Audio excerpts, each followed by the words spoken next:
So it is finally the day of the long-awaited release of Shadowburst Worlds Beyond, the game we have been waiting like a year for, and there's quite a lot of things going on, but of course, for now, the first thing I do at least in the new game is build a sword deck. So that's what I went and did. I did manage to put together like a relatively complete list on day one, and we'll talk about that in a bit more, but yeah, for now, Sword seems to be doing quite well, as aggressive decks tend to do in the meta, but I assume that will change when people start figuring out the slower decks and how to build them. So let's look at the deck list we're playing for today. So this is the list we're playing for today, and before we talk about the specifics, I do have to unfortunately make one thing very clear, and that is that I am in no way recommending you go out and build this deck yourself.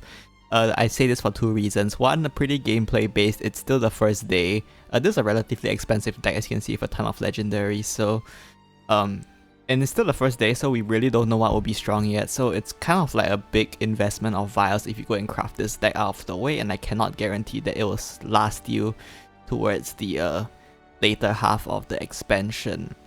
The other thing that I'm very sad to say, I guess, is that it's very hard for me to at this point recommend that you spend any amount of money on this game trying to build a deck. Simply because if you've missed the discourse and haven't really done the math and looking at the numbers yourself, unfortunately the economy in this game is much more difficult than in original Shadowburst. Original Shadowburst, one of the major selling points was how free to play it is. This game, unfortunately, not so much. For now, at least, it is extremely difficult to put together a competent deck, even though you only need like a couple of legendaries for one. So yeah, for those reasons, this is more like a deck showcase and just showing you what I've been up to for the first day, rather than actually telling you this is how this deck works. Maybe you should consider trying it yourself. For now, probably not try it yourself, just stick to the solo play maybe, and then just play with like whatever you can scrounge together with the few cards you did open. And hopefully they will do something about this economy, because it's not super good right now. So this is the list I'm running today. As a lot of the power cards, Iron Crown Majesty, very powerful card, summons 2 followers, it buffs, or you can buff your board. Draconia, very strong as well, summons 2 knights, buff your board, and then your finishers are Albert. I didn't expect Albert to be as strong as it is. I thought that stopping it would be pretty easy with only 3 damage effect, but turns out Albert does go face a decent amount of the time. And then the rest, we just run a bunch of cards for tempo, and we try to punch our opponent in the face until they die. Pretty straightforward stuff, which is why this deck is easy to build and why it's probably doing well right now. Anyway, let's look at some games I have for you today. Of course, I have to preface, they're not going to be the best games ever because it's the day one. It's just the day one release. I just wanted to get some showcase out there. So yeah, let's get some games. So for our first game here, we are playing Sword. I mean, obviously, and our opponent is Portal. Portal seems to be very popular. I keep running into Portal during this early on. Oh, I have to get used to the new replay sort of UI as well, so bear with me here. Anyway, usually we just keep tempo for the mulligan. You can see Heart of War is here in my list right now. I'm sort of going through a phase of just adjusting and still looking for cards that I like. So at this point I was running Hound of War. I do eventually cut it, which you have seen in the list, but in this case Hound of War does actually pop off here, clearing their follower while staying on board and allowing me to punch my opponent in the face. It's just Stream of Life for my opponent, so they are most likely playing an artifact list. And they will go ahead and fuse and pass. I guess they don't really have anything else to do for one play point. Here we go ahead and buff our board. Generally, buffing our board is quite valuable because putting them above 1 health makes them much harder to clear.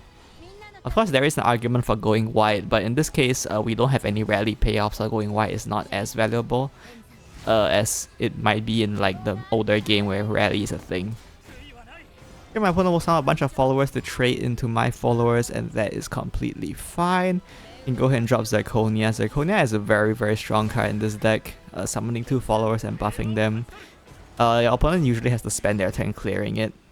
Depends on what they have. In Artifact's case though, they do have AoE 3 damage effect, so this shouldn't be too hard for them. My opponent does drop the Alouette here, which will allow them to summon will allow them to copy one of the artifacts in their hand. In this case, they do summon the artifact that I believe does AoE damage, so that clears my board right away. So Unfortunately for my aggressive game plan here, it's not going so well. So we go ahead and set a Vals here and just evolve. A Vals has this funny situation of just being ambushed. So my hope is that my opponent can't answer this. I don't really care about their follower. I don't think I can clear it super well either anyway. So I just set a Vals here. With 5 health, my opponent should struggle to clear it. I mean, they can play stuff like the Zeus spell and that can snipe it, but that's about it. Artifacts, non-targeting damage is mostly from the AoE artifact as far as I can tell. So by evolving Vice out of that range, we can sort of cheese them that way. And then my opponent does summon quite a big board, but we can turn it back around on them using Amelia here. And go ahead and use this ignominious samurai who's very good board clear, and using Amelia's ability to give it barrier, we can go ahead and trade without losing it. And now we have this super huge board. Unsurprisingly, with Super Evolve as a mechanic now, these board swings happen very often, like back and forth, where you can clear that board while summoning a massive amount of your own, and then your opponent returns the same way. In this case though, my followers do end up surviving, so my opponent will die to my Super Evolve Luminous Lancer. This is a decent showcase of the aggressive gameplay, I guess. For our next match here, we are going first again as Sword once again. Mulligan similar. In this meta format, your card power is weaker slightly, so you will have to consider the mulligan based on matchup. So you need to keep board clears against the mirror and stuff like that. Against Rune though, we just want to be aggressive, so we just keep our tempo cards, especially since we are going first here. And of course, Zirconia is very good to keep. You can consider Amelia as well, because she's a very important card draw piece, and sometimes you just don't get a card draw. So my opponent will just start spell boosting their hand, so I suppose this is gonna be spell boost Rune. For us though, we are just gonna buff our board and punch them in the face because we are a tempo deck and that's what we do.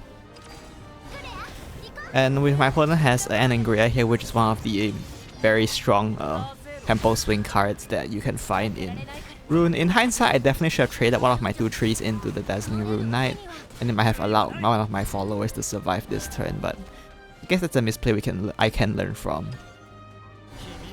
Here we do go ahead and get rid of the Angrea with the Vals here. No reason to spend our evil points, so we do play a bit conservative. Of course, there is no Taketsumi, there is no opulent strategist to get your evil points back, so you do have to play very conservative with them and not spend them unless you really need to.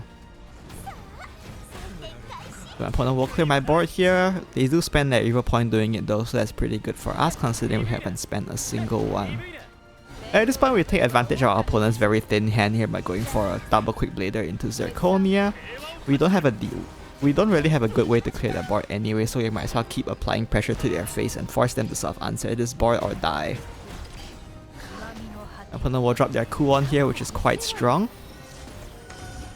They will super evolve their Kuon as well. They have one super evolve left. Of course, this is quite dangerous for us since we are a bit quite behind here, and my opponent does have a almost full board and a pretty strong one at that. Thankfully though, we do pick up Luminous Magus, which is a very strong card to pick up here. We can go ahead and use our super evil point on Fildao. I believe it. We actually want the Fildao to live here because I think it should be quite annoying for them, especially since we hide it behind a ward. So we make use of Super Evolve to make sure it lives and try to give my opponent, or force my opponent to try to answer this. My opponent does have Dimension Climb though, so they will be able to play that to refresh their hand. They will go ahead and use their Foresight and a Radiant Rainbow. Hopefully they don't have a way to clear this well. Luckily they didn't draw another Kuon off that, or I might have been in trouble. They do clear everything except the Fildao, who is now unable to attack because of their spell's effect. But we just top deck Apollo here. Ideally we don't want to be in a top deck situation, but since we didn't find our Amelia or even Olivia, we didn't have our draw sources, so we're sort of relying on top deck here. And we do manage to get our guy to Apollo, I believe. to live, but they will use that last evil point to clear the Apollo because they will die if they let it live, but we just top that Quick Blader to kill them. So again, aggressive gameplay, I guess. Even if we didn't find Quick Blader here, Gino probably would have given them a lot of trouble.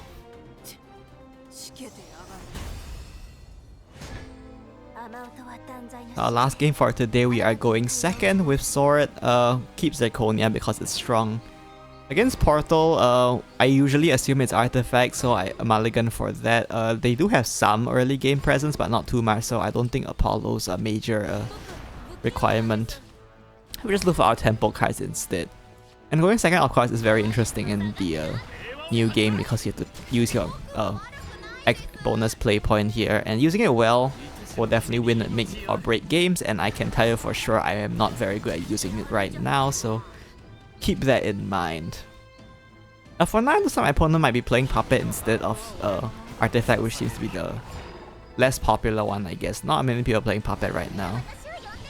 You can go ahead and use Vals to clear that follower here, and I mean, we know our opponent has a Puppet, so Vals isn't living, but we sort of force our opponent to use the Puppet at least, I guess. Sort of force them to interact with our board, which is fine.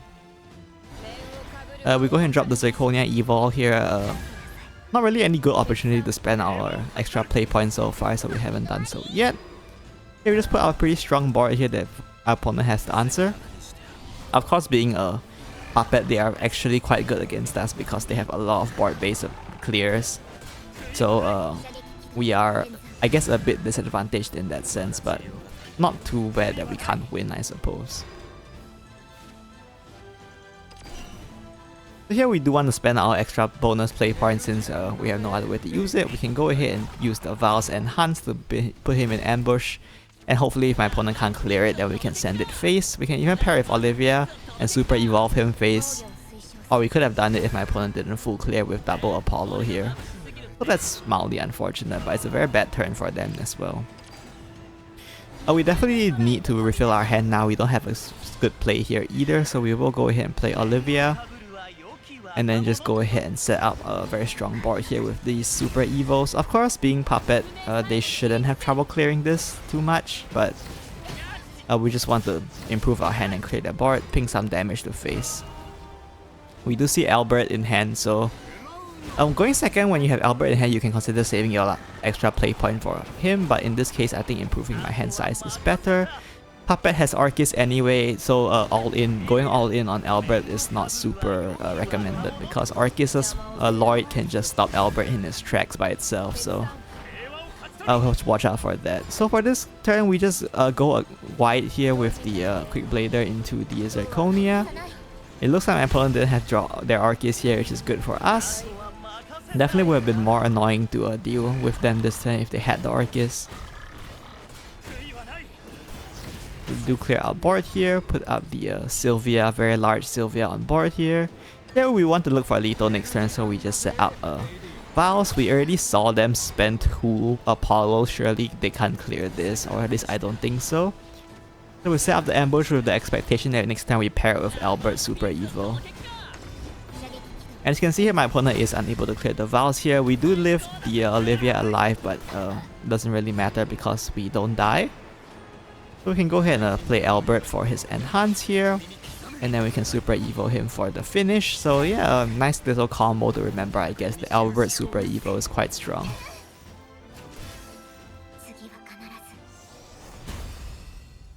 So those are all the games I have for you today. Pretty short showcase here since it's just the first day. Just wanted to showcase like a bit of day 1 gameplay, I guess, to I don't know, keep the hype. It's a bit unfortunate, I think, the state of the economy in the game right now, so unfortunately I cannot say my usual spiel about if you enjoy this deck, you should give it a try.